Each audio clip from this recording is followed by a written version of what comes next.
বাহ জীবন সাহেব বাহ, আপনার এই নাটকের তারিফ না করে পারছি না। 12 বছর আগের কিশোর প্রেমিক নয়নকে খুন করে রূপা নামের এক অসহায় মেয়ের জীবনকে অন্ধকার পথে ঠেলে দিয়ে আপনি মিস্টার সুমন চৌধুরীর ত্যাগী মহান বন্ধু হতে চেয়েছিলেন, তাই না? দুদিনের অল্প পরিচয় আপনাকে বিশ্বাস করে আমি আমার বন্ধুত্বের মর্যাদা দিয়েছিলাম, কিন্তু আমার এই অবুঝ ভালোবাসাকে বাজারে নিলাম করে দেওয়ার অধিকার আমি আপনাকে দেইনি। মিস্টার সুমন চৌধুরী, আমি আর আপনি একই পরিস্থিতির শিকার।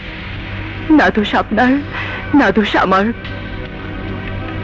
তাই আপনার কাছে করজোড়ে মিনতি করছি, আপনি আমাকে ভুল বুঝবেন না।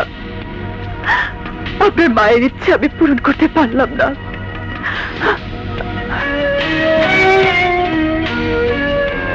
ঢাকা গিয়ে মাকে সবকিছু খুলে বলতে হবে, এ বিয়ে ভাঙতেই হবে।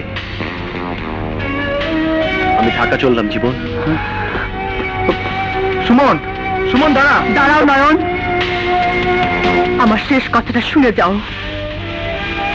তুমি আমার ভালোবাসাকে অপমান করেছো, তাছাড়া তোমার আজ বলার কিছুই নেই।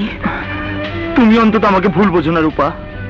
বিশ্বাস করো, আমিও তোমার ভালোবাসার আগুনে পুড়ে ছাই হয়ে গিয়েছি। তোমাকে কাছে পাওয়ার আশায় এ জীবনে যতবার তোমার সামনে এসে দাঁড়িয়েছি, ততবারই নির্মম পরিস্থিতির কাছে আমি হেরে গেছি। বিশ্বাস করি না, আমি বিশ্বাস করি না। চুপ করে তুমি আমার বিরুদ্ধে প্রতিশোধ নিতে এসেছো। না রূপা, আমি আমার ভালোবাসার প্রতি প্রতিশোধ নিতে পারি না। আমি ভুলে যাইনি আমার সাথে মেলামেশার অপরাধে আমার বাবা একদিন তোমাকে মেরে রক্তাক্ত করেছিল।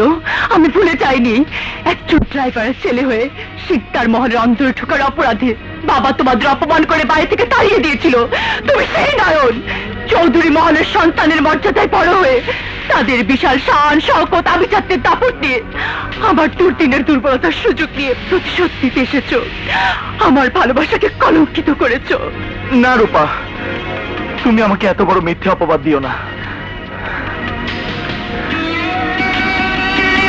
এক যুগ ধরে আমার অন্তরে তোমাকে নিজে বিশ্বাসের প্রদীপ আমি জ্বালিয়ে রেখেছিলাম,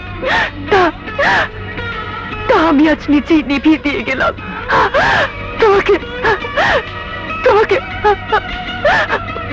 মুক্তি দিয়ে গেলাম, মুক্তি দিয়ে গেলাম। রূপা, স্যার, স্যার, সুমন স্যার উল্টা পাল্টা গাড়ি চালায় চলে গেল।